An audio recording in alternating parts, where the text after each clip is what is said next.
Today is kind of a gloomy, cold, winter's day in Mississippi. It's January the 4th, about 3:30 in the afternoon. And I was down at my mama's house, and I thought that I would just show y'all some of the things that she has going on in her landscape that are sort of a green spot and something pretty to see in these gloomy days of winter when we're all gearing up for spring and waiting to see some pretty blooms. And so when you think about your garden and your landscape, you really need to think about all four seasons, not just like the summertime blooms or the pretty spring blooms, but you really need to think about the wintertime, because that's really when you'll need some kind of green the most, when all the leaves have fallen and everything is just kind of depressing and gloomy. And these big shrubs that she has right here, these are Elaeagnus, and they grow like crazy. Now, she has them here for a reason. She lives on there's a little creek on the other side of this Elaeagnus that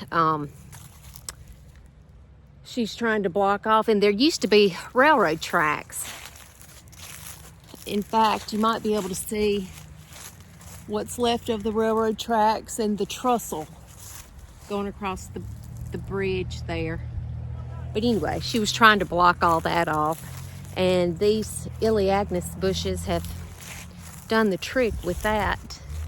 But they are evergreen, and they just grow like mad.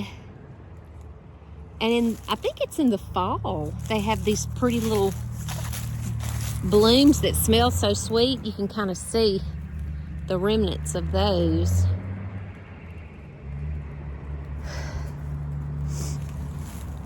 But yeah, if you're gonna plant Elaeagnus somewhere, you really need to have a whole lot of room for it to be able to, you really need to have a whole lot of space to let these things get as big as they want to, because I think that they would probably be kind of hard to size control. This is, well, it's a deciduous shrub, I do believe. It's a Snowball Viburnum. Ooh, it's cold out here. My mouth didn't want to move right. But it's a Snowball Viburnum, and it loses its leaves in the winter. But it hadn't lost all its leaves yet, and we've had kind of, I guess, maybe a mild fall. And so look what it has, little, like where it's been trying to bud out and bloom. Our temperature is going to be really cold starting like tomorrow, and for the rest of January, I think it's going to be colder than what it normally is here in Mississippi. But look at this. I want to show you this bloom. Yep, this Snowball Viburnum normally blooms in the early spring. It's usually blooming around Easter time, when, we're in April. Definitely before the hydrangeas, but they look so much like hydrangeas when they're blooming. If you cut them and put them into a bouquet, a lot of people will think that it's hydrangeas, but hydrangeas around here don't bloom until like June. The panicle hydrangeas anyway, and people will think that the snowballs are hydrangeas, but they're not. But I thought that it was neat, and I wanted to show y'all these blooms before they get lost to the cold.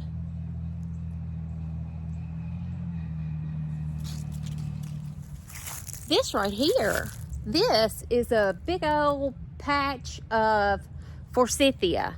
Y'all have seen, I've been down here before and dug up some of this Forsythia and planted it in my yard, and I want to get some more. But this is a good pass-along plant. I did a video about pass-along plants, and it's good to have gardener friends or people who have things in their landscape that they'll want to share with you, and that's when I got some of this.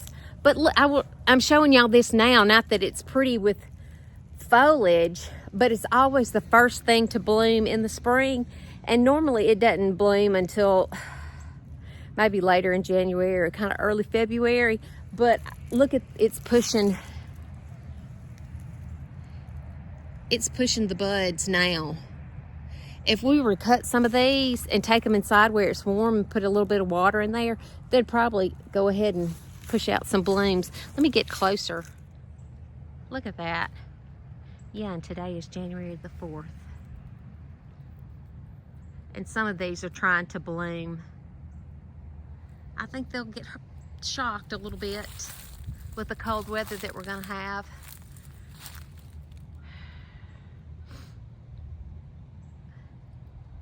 But these things are so hardy.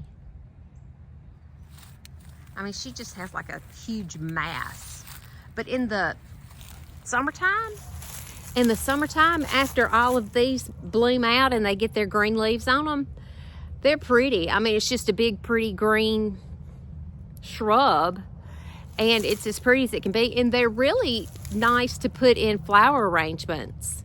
They hold up well in a vase. And yeah, so Forsythia is a good one if you're looking for something to put in your yard.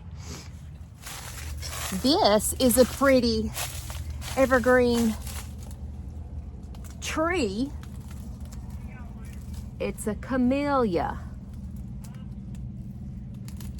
Look at that. This is a double. I'm not sure which variety this is, but it's a double. Has a double bloom. And it has buds all over it. A lot of them have already been spent. A lot of these blooms are already spent. But this is really, really just a breath of fresh air for the winter time when everything is bleak. And I keep saying depressing, but it really is just kind of depressing to me. But yeah, I think that those double blooms are so sweet. And the green leaves are nice and glossy and thick. And these are supposed to withstand cold weather. Or kind of cold anyway. I don't know how it'll do with these 20-degree temperatures we're going to have. But it won't kill the plant, but it'll probably hurt some of the buds. Look at that beautiful bloom.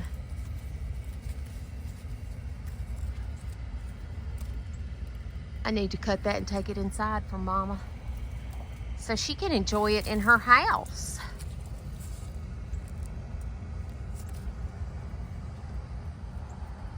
So yeah, if y'all don't have any camellias in your yard, that'd be one to put on the list. These are azaleas on the front of Mama's house here. I think they're the Encore azaleas. And so they bloom, are supposed to bloom 2 or 3 times a year. But they keep their leaves through the winter. So even though they're not blooming now, they are green and pretty. She has a pretty tea olive right here, or sweet olive. That's an evergreen that's right here on the corner of her porch. And it has little blooms in the fall that smell so sweet and so good. So this is another good one to have in your landscape. And this is the east side of Mama's house. So her house faces east. So it gets afternoon shade, but it gets a good bit of morning sun up until on over in the afternoon in the summer. This is just a nice boxwood that Mama has here right at her front porch.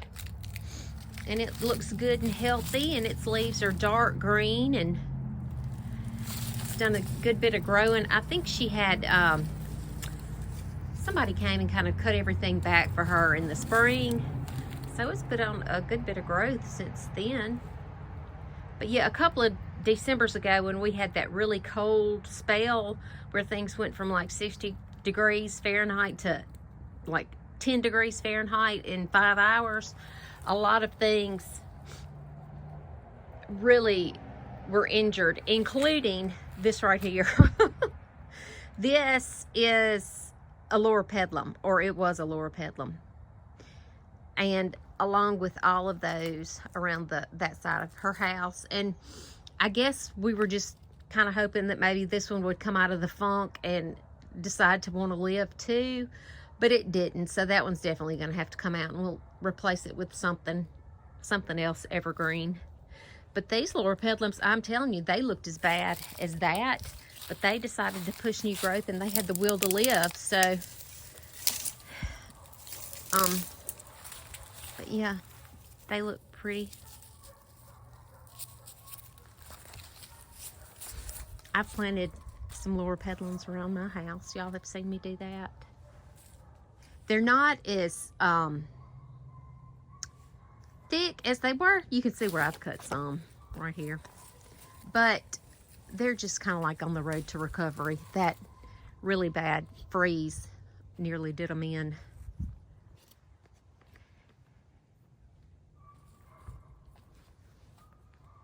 And you know, if your plants will come out of it, I say leave them and let them come out of it, because it's just too expensive to try to do new landscape. Y'all know what I'm talking about. Now this is like the star of the show. This is the star of the wintertime show. This is a Camellia. And look at how big and beautiful that thing is. And I want you to look at all the blooms that have already fallen off of this. And look at all those buds.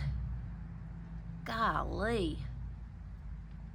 Absolutely gorgeous. This is covered up. My mama must have this in the exact correct spot.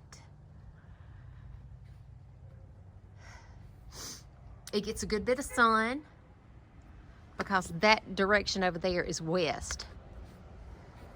But I guess it gets enough moisture too. Look at that bloom. Now this brightens my day right here. I was feeling kind of like I was in a funk earlier. And I said, I need to get out of this house and go see what I can find that will make me happy. And this has done the trick. Look at that.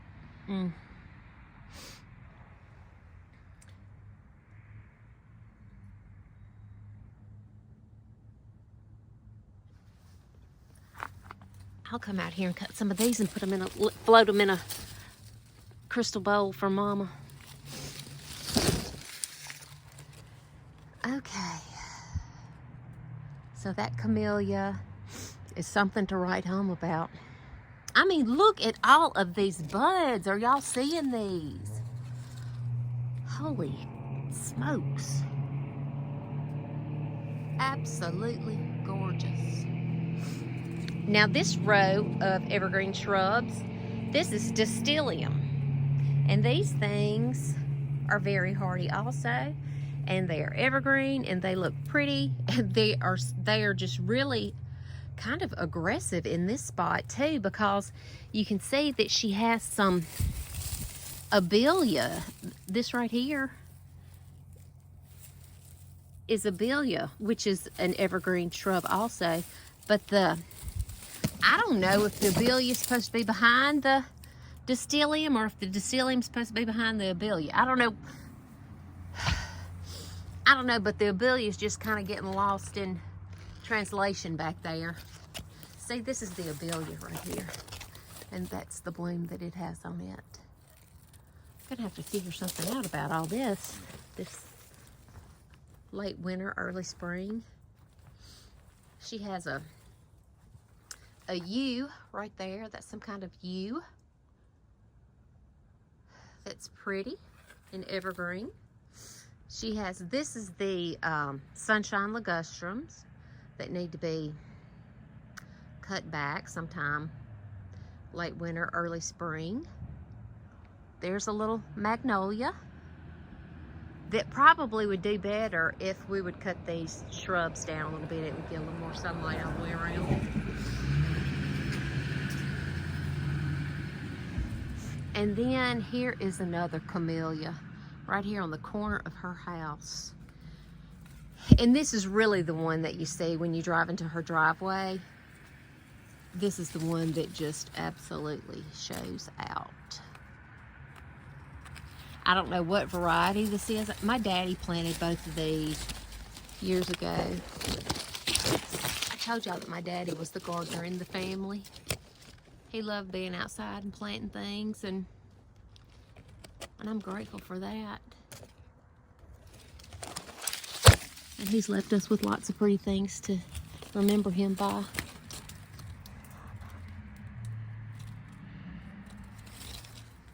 Look at all these buds on this.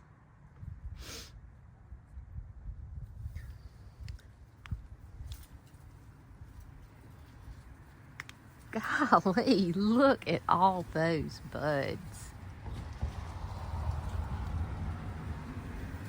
I wanted to come and video some of these flowers. If everything's going to get nipped by this cold we're going to have, I wanted to document the flowers that we did have.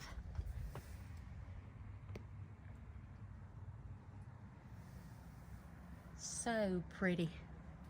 So pretty. Oh, there's a pretty one. And all those buds.